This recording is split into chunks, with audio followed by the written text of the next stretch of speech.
Hello दोस्तों, स्वागत है हमारे यूट्यूब चैनल में। और आज की क्लास में हम लोग पढ़ेंगे सेंटेंस इम्प्रूवमेंट के इंपॉर्टेंट क्वेश्चन जो कि पूछे गए हैं एसएससी सीजीएल 2019-20 एग्जाम में। और 24 क्वेश्चन हम ऑलरेडी डिस्कस कर चुके हैं, यानी 2 पार्ट सेंटेंस इंप्रूवमेंट से रिलेटेड ऑलरेडी हमारे चैनल की प्लेलिस्ट पर अवेलेबल है, वहाँ से आप उन क्लासेस को देख सकते हैं। और आज की क्लास में हम लोग लास्ट के जो हमारे 12 क्वेश्चन बचे हुए हैं, क्योंकि 18 शिफ्ट में एग्जाम हुआ था 2019-20 सीजीएल का, और इसमें 24 क्वेश्चन हम डिस्कस कर चुके हैं और 12 क्वेश्चन हमारे बचे हुए हैं। और आज की क्लास के बाद जो इम्प्रूवमेंट वाला पोर्शन है वो हमारा कंप्लीट हो जाएगा सीजीएल 2019-20 के अंतर्गत। तो चलिए देखते हैं आज के पहले क्वेश्चन को। और पहला ही क्वेश्चन है यहाँ पर, your advice will benefit to me. तो यहाँ पर जो बेनिफिट टू मी है इसी को हमको यहाँ पर इम्प्रूव करना है, यानी इसकी जगह जो सही एप्रोप्रिएट चॉइस है वो यहाँ पर हमको लिखनी होगी।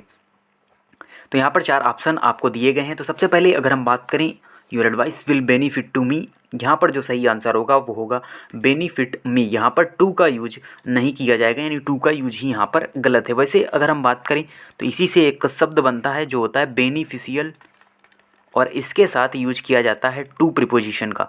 तो कुछ सेट प्रीपोजिशन होते हैं, उसी के अंतर्गत एक वर्ड आता है बेनिफिशियल, और इसके साथ हम टू का यूज करते हैं। लेकिन बेनिफिट के साथ हम टू का यूज नहीं करेंगे, डायरेक्ट यहाँ पर ऑब्जेक्ट हमको लिखना होगा।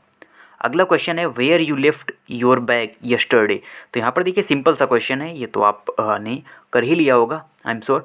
तो यहाँ पर सबसे पहले जो इसकी पहचान होती है वो हम देखते हैं, पीछे यहाँ पर लगा हुआ है क्वेश्चन मार्क। और क्वेश्चन मार्क का जो स्ट्रक्चर बनता है सेंटेंस का, तो WH वर्ड दिया हुआ है, तो WH वर्ड के बाद यहाँ पर हेल्पिंग वर्ब, फिर सब्जेक्ट, फिर आती है हमारी मेन वर्ब और फिर ऑब्जेक्ट।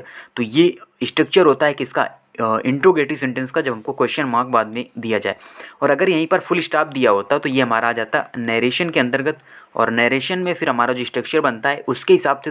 तो ये जो स्ट्रक्चर है ये सही है अगर पीछे फुल स्टॉप दिया जाए और इसको हम नरेशन के अंतर्गत बनाएं, तो वहाँ पर कंजक्शन का कार्य करता है वेयर, यानी जो भी WH वर्ड होगा उसके बाद यहाँ पर सब्जेक्ट, फिर यहाँ पर वर्ब आएगी। तो ये हमारा स्ट्रक्चर, और आखिरी में आपको फुल स्टॉप देखने को मिलेगा। तो ये स्ट्रक्चर नरेशन के केस में सही है, लेकिन यहाँ पर ये रॉन्ग स्ट्रक्चर है। यहाँ पर इस प्रकार से हमको इसे बनाना होगा, यानी WH वर्ड, फिर हेल्पिंग वर्ब, फिर सब्जेक्ट और फिर मेन वर्ब। तो सही आंसर होगा वेयर डिड यू लीव, क्योंकि ये लीव की ही सेकंड फॉर्म है लिफ्ट। तो वेयर यू लिफ्ट यहाँ पर सही नहीं होगा, यहाँ पर where did you leave bag yesterday सही आंसर होगा। अगला क्वेश्चन है no effort has been made by the Indian cricket team to cash off on its vibrant image in the world cup. तो यहाँ पर जो अंडरलाइन पार्ट है हमारा टू कैश ऑफ ऑन, ये बेसिकली एक फ्रेजल वर्ब है, और इसीलिए थोड़ा सा टिपिकल क्वेश्चन भी हो जाता है, क्योंकि कई सारे वर्ड्स इसमें दिए हुए हैं, यानी कैश ऑफ ऑन भी यहाँ पर लगा हुआ है। तो सही जो चॉइस है वो कौन सी होगी, तो देखिए एक फ्रेजल वर्ब होती है टू कैश इन ऑन, तो सही आंसर होगा first to cash in on. और इसका मतलब होता है to gain advantage from a situation to make a profit, यानी प्रॉफिट को प्राप्त करने के लिए, एक एडवांटेज को गेन करने के लिए एक किसी सिचुएशन से, उसे हम टू कैश इन ऑन इस फ्रेजल वर्ब से कहते हैं, यानी टू गेन एडवांटेज। और यहाँ पर कहा गया है कि नो एफर्ट, कोई भी एफर्ट नहीं किया गया इंडियन क्रिकेट टीम के लिए टू एडवांटेज प्राप्त करने के लिए, एक प्रॉफिट प्राप्त करने के लिए इन दी वर्ल्ड कप। तो यहाँ पर सही चॉइस होगी टू कैश इन ऑन, ये सही फ्रेजल वर्ब यहाँ पर यूज होगी। अगला क्वेश्चन है the mathematical calculation of this problem is easy then a previous one. तो यहाँ पर इजी देन आ दिया हुआ है। तो यहाँ पर देखिए आपको जो, अगर हम बात करें यहाँ पर देन लगा हुआ है, तो ईजी की पहले हम सभी जो डिग्री फॉर्म है, यानी ईजी, ईजियर और ईजीएस्ट, तो ये इस प्रकार से डिग्री बनेगी, पॉजिटिव, कॉम्परेटिव और सुपरलेटिव। तो देखिए हम हमेशा यूज करते हैं देन का, किस में हम देन का यूज करते हैं हमेशा कॉम्परेटिव डिग्री में, और कॉम्परेटिव डिग्री के बाद हम देन का यूज करते हैं। जबकि अगर हम बात करें सुपरलेटिव डिग्री की, तो इसके पहले हम द का यूज करते हैं, यानी पहले हम यूज करते हैं द का। लेकिन यहाँ पर द नहीं दिया हुआ है, इसीलिए ईजीएस्ट देन होगा नहीं। उसके अलावा नो इम्प्रूवमेंट होगा नहीं, क्योंकि पॉजिटिव डिग्री के साथ हम कभी भी देन का यूज नहीं करते हैं, हम सिर्फ और सिर्फ देन का यूज करते हैं कॉम्परेटिव डिग्री के साथ। तो ईजी देन भी गलत होगा, सही आंसर होगा third number easier than the previous one. तो this problem is easier than the previous one, तो सही आंसर होगा कॉम्परेटिव डिग्री, यानी हम ईजियर के साथ देन का यूज करेंगे। अगला क्वेश्चन है to fight on the battle field for the sake of one's country needs a great strongness.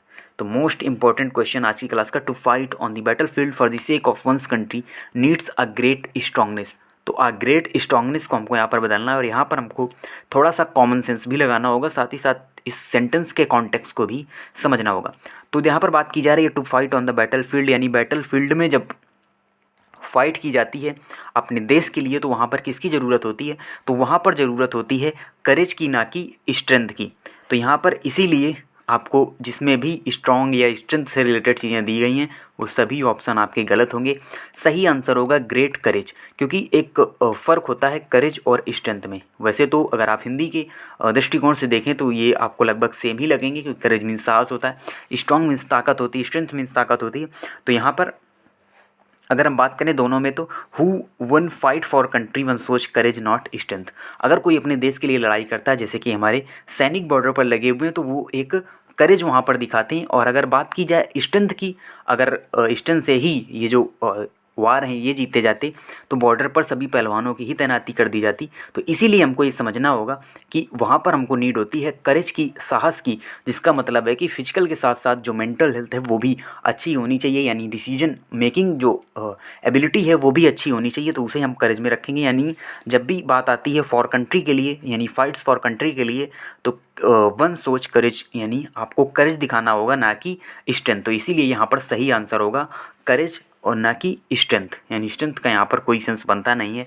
जब आप बैटल फील्ड में अपने देश के लिए लड़ते हैं, वहाँ पर सैनिक ही लड़ते हैं, तो वहाँ पर फिजिकली और मेंटली दोनों रूप से स्वस्थ होने चाहिए। बढ़ते हैं अगले क्वेश्चन की ओर। अगला क्वेश्चन है the animal resembled with a cat. तो यहाँ पर आपको बताना है रिजेंबल्ड टू होगा, रिजेंबल्ड बाई होगा, रिजेंबल्ड होगा या नो इम्प्रूवमेंट होगा। तो अगर हम बात करें रिजेंबल वर्ब की, तो ये एक ऐसी वर्ब है जिसके साथ नो प्रिपोजिशन, तो बहुत सारी वर्ब हम पढ़ते हैं ग्रामर के अंदर जिनके साथ कोई किसी भी प्रिपोजिशन का यूज नहीं किया जाता। यहाँ पर रिजेंबल भी उसी प्रकार की वर्ब है, इसके साथ कोई भी प्रिपोजिशन का यूज हम नहीं करेंगे। तो ना ही टू आएगा, ना ही बाई आएगा और ना ही विद आएगा। सही आंसर होगा रिजेंबल्ड अ कैट, यानी डायरेक्ट बिना प्रिपोजिशन के हम इसका यूज करेंगे। अगला क्वेश्चन है फिर हमारा यहाँ पर he sing always when he is having a shower. तो यहाँ पर ये भी एक सिंपल सी सेंटेंस फॉर्मेशन है। He sings always when he is having a shower. तो यहाँ पर बात करें अगर हम ऑलवेज वर्ड की, तो इसका जो स्थान रहता है वो हमेशा सब्जेक्ट के बाद बीच में हम इसका यूज करते हैं। तो दो तो हमारे पहले ही गलत हो गए यहाँ पर। अब इसमें ही ऑलवेज सिंग होगा या ही ऑलवेज सिंग्स होगा। तो बात करें अगर हम ही की, तो ये है हमारा सिंगुलर नाउन और इसके साथ जो हमारी वर्ब आएगी वो भी सिंगुलर की आएगी। और सिंपल प्रेजेंट में हम जो भी सिंगुलर के लिए वर्ब यूज करते हैं उसके साथ हम यस या ईएस का यूज करते हैं। तो इसीलिए सही आंसर होगा ही ऑलवेज सिंग्स, यानी सिंग में हम यस या ईएस का यूज करेंगे। और क्योंकि ये सिंगुलर नाउन है इसीलिए हम यहाँ पर एस का यूज करेंगे। अगला क्वेश्चन है my shoes were worn out so I had two by a new one. तो यहाँ पर अ न्यू वन जो फ्रेज दिया हुआ है इसको बदलना है a new ones, the new ones या नो इम्प्रूवमेंट में। तो देखिए मेरे जो शूज़ हैं वो बेसिकली वॉर्न आउट हो गए हैं, तो इसीलिए मुझको जो नए शूज़ हैं वो ख़रीदने पड़ रहे हैं। तो यहाँ पर जो सही यूज होगा अ न्यू वन या न्यू वंस का। तो यहाँ पर जो सही आंसर होगा वो होगा आपका न्यू वंस, क्योंकि यहाँ पर जो शूज़ हैं वो आपको प्लूरल दिए हुए हैं, इसीलिए न्यू वंस यानी नए शूज हमको यहाँ पर लेने होंगे। तो यहाँ पर सही आंसर होगा न्यू वंस, ना कि अ न्यू वंस, क्योंकि आ लगा हुआ है तो फिर यस या यस का यूज नहीं होगा, तो ये फॉर्मेशन गलत होती है। और वंस यहाँ पर अपॉस्ट्रोफी यस है वो गलत होगा, और अ न्यू वन भी फॉर्मेशन हमारी गलत होगी। अगला क्वेश्चन है a man in need pleaded for help. तो यहाँ पर हमको प्लीडेड यानी एक मैन जिसको ज़रूरत थी उसने हेल्प के लिए रिक्वेस्ट की। प्लीडेड का मतलब भी रिक्वेस्ट करना ही होता है बेसिकली एक प्रकार से। तो यहाँ पर हम एलिमिनेशन यानी ऑप्शन एलिमिनेशन ट्रिक का यूज करेंगे और सबसे पहले देखेंगे commanded to help. Command means होता है किसी को ऑर्डर देना, और आप किसी को हेल्प के लिए ऑर्डर नहीं दे सकते, तो कमांडेड तो यहाँ पर पहले ही गलत हो गया। और प्रॉमिस्ड फॉर हेल्प भी गलत होगा, क्योंकि आपको ज़रूरत है हेल्प की, तो आप किसी दूसरे के लिए वादा थोड़ी ना करेंगे हेल्प के लिए प्रॉमिस्ड। और उसके अलावा बात करें अगर हम दो ऑप्शन बचते हैं रिक्वेस्टेड फॉर हेल्पिंग, लेकिन आपने देखा होगा जो रिक्वेस्टेड वर्ड है इसके साथ हम यूज करते हैं टू का, ना कि फॉर का, तो ये फॉर्मेशन भी हमारी गलत होगी। यहाँ पर सही आंसर होगा नो इम्प्रूवमेंट, यानी pleaded for help is right answer. तो नो इम्प्रूवमेंट, कभी कभी आपको नो इम्प्रूवमेंट भी देखने को मिलेगा, यानी ऐसा ज़रूरी नहीं कि इसमें आपको कोई ना कोई सब्स्टिट्यूशन करना ही पड़े। तो रिक्वेस्टेड के साथ टू का यूज होता है, रिक्वेस्टेड फॉर हेल्पिंग यहाँ पर सही नहीं होगा। उसके अलावा फिर जो हमारा अगला क्वेश्चन है वो है there is a great degrade in values in modern age. तो आपको डिग्रेड इन वैल्यूज को यहाँ पर बदलना है। तो यहाँ पर जो सही आंसर होगा वो होगा डिग्रेडेशन ऑफ वैल्यूज, क्योंकि ये है एक नाउन और हमको यहाँ पर एक नाउन का ही यूज करना है। There is a great degradation of values, और इन वैल्यूज का यूज भी नहीं होगा, ऑफ वैल्यूज यहाँ पर सही आंसर होगा। अगला क्वेश्चन है the captain as well as the players were responsible for winning the trophy. तो यहाँ पर the captain as well as the players were responsible for winning the trophy. तो यहाँ पर आपको बताना है कि क्या इसमें, तो इसमें एक वर्ड दिया हुआ है एज वेल एज, और कुछ इसी प्रकार के वर्ड होते हैं जिसमें कि विद, एलोंग विद, उसके अलावा एज वेल एज, ये सभी वर्ड अगर इन वर्ड से जो सेंटेंस है वो जुड़े हों, यानी दो वर्ड सब्जेक्ट जुड़े हों, तो यहाँ पर जो वर्ब आएगी वो आएगी हमेशा पहले सब्जेक्ट के अनुसार, यानी पहला सब्जेक्ट जैसा होगा उसी के अनुसार यहाँ पर यूज करेंगे हम किसका, वर्ब का आगे आने वाली। तो एज वेल एज दिया हुआ है तो the captain as well as the players were responsible दिया हुआ है, लेकिन एज वेल एज लगा हुआ है, तो यहाँ पर जो हम वर्ब यूज करेंगे वो हम द कैप्टन के अनुसार यूज करेंगे, और इसीलिए द कैप्टन है क्योंकि सिंगुलर, तो हम यूज करेंगे वॉच का सही आंसर होगा हमारा सेकंड नंबर। और ये नो इम्प्रूवमेंट यहाँ पर गलत होगा क्योंकि वर्ब का यूज हम नहीं करेंगे, क्योंकि हमको जो वर्ब लगानी है वो लगानी है फर्स्ट सब्जेक्ट के अनुसार में, क्योंकि एक वर्ड दिया हुआ है एज वेल एज। इसी प्रकार से अगर विद से सेंटेंस जुड़े हों, एलॉन्ग विद से जुड़े हों, इन सभी के लिए हम हमेशा जो वर्ब लगाएंगे वो पहले सब्जेक्ट के अनुसार ही लगाएंगे। अगला क्वेश्चन है the director will agree with the proposal if you don't exceed the budget. तो यहाँ पर देखिए बेसिकली आपसे प्रीपोजिशन से रिलेटेड क्वेश्चन पूछा गया है, सेट प्रीपोजिशन से। तो देखिए एग्री के साथ कई सारे जो प्रीपोजिशन हैं उनका यूज हम करते हैं।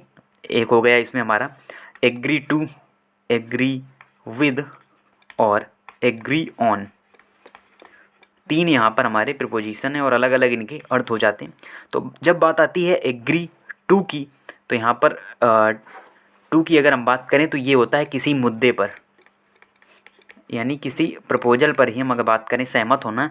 एग्री मीन्स होता है क्या, सहमत होना, और एग्री टू तो किसी मुद्दे पर सहमत होना, और एग्री विद और यहाँ पर आएगा समवन, यानी किसी पर्सन से अगर आप सहमत हैं, जैसे आई एग्री विद यू, यानी मैं आपसे सहमत हूँ, तो यहाँ पर यूज करेंगे हम विद का। उसके अलावा एग्री ऑन, तो अगर कोई स्पेसिफिक पॉइंट है उस पर अगर आप सहमत हैं तो वहाँ पर यूज करेंगे हम एग्री ऑन का। तो यहाँ पर अगर हम बात करें तो यहाँ पर क्या दिया हुआ है, यहाँ पर दिया हुआ है एक प्रपोजल, और प्रपोजल कोई पर्सन तो है नहीं, तो इसीलिए हम विद का यूज नहीं करेंगे। तो नो इम्प्रूवमेंट बाई का यूज हम करते नहीं, तो इसमें भी यानी ये भी ऑप्शन हमारा गलत होगा। और एग्री ऑन अ प्रपोजल ये कोई स्पेसिफिक पॉइंट नहीं है, सही आंसर होगा एग्री टू दी प्रपोजल, यानी किसी मुद्दे पर किसी प्रपोजल पर सहमत होना, तो यहाँ पर हम यूज करेंगे एग्री टू का। तो ये हमारे आज के इम्पोर्टेंट क्वेश्चन थे और 36 क्वेश्चन हम ऑलरेडी यानी कंप्लीट कर चुके हैं 3 पार्ट के अंतर्गत। और इससे रिलेटेड प्लेलिस्ट आपको मिलेगी CGL 2019-20 English question topic wise, वहाँ से आप इन क्वेश्चंस को अच्छी तरीके से डिस्कस कर सकते हैं। जो प्रीवियस पार्ट हैं उनको भी देख सकते हैं और अपने सेंटेंस इम्प्रूवमेंट को और भी ज़्यादा इम्प्रूव कर सकते हैं। तो अगर हम बात करें अब इसके बाद हम क्या पढ़ने वाले हैं, तो देखिए इसके बाद हम करने वाले हैं फिलर्स के क्वेश्चन, और वो भी हमारे 36 क्वेश्चन ही हैं, क्योंकि 2-2 क्वेश्चन सभी टॉपिक से लगभग पूछे जाते हैं हर एक शिफ्ट के अंदर। तो इनको भी हम 3 पार्ट में करने वाले हैं फिलर्स के क्वेश्चन, और साथ ही साथ जो एग्जैक्ट आंसर होगा वो तो हम बताएंगे ही, साथ ही साथ जो अदर मीनिंग्स देंगे उनको भी हम आपको जो भी उनसे रिलेटेड इम्पोर्टेंट फैक्ट होंगे वो भी हम वहाँ पर आपको बताएंगे। तो अब कल से हम फिलर्स के जो क्वेश्चंस हैं वो हम सॉल्व करने वाले हैं। और बात करें अगर हम PDF की, तो इसकी PDF ऑलरेडी हमारे टेलीग्राम चैनल पर अवेलेबल है, जिससे आप अब जो तीनों PDF हो गई, जिसे 3 पार्ट की लगभग, तो तीनों PDF को आप एक साथ सॉल्व करें। क्लास आप देख चुके हैं, फिर भी आप सॉल्व करें एक बार, तो सभी चीज़ें आपको रिवाइज हो जाएंगी। साथ ही साथ उसमें कौन सा रूल लग रहा है इसको भी आप वहाँ पर अच्छी तरीके से रिवाइज करें, और आउट ऑफ 36 अपना स्कोर आप चेक कर सकते हैं कि क्या इम्प्रूवमेंट आप में हुई है। तो आप इसी तरीके से चैनल से जुड़े रहिए। मिलते हैं आपसे नई क्लास में, यानी नए क्वेश्चंस के साथ, फिलर्स के क्वेश्चन के साथ। तब तक के लिए धन्यवाद।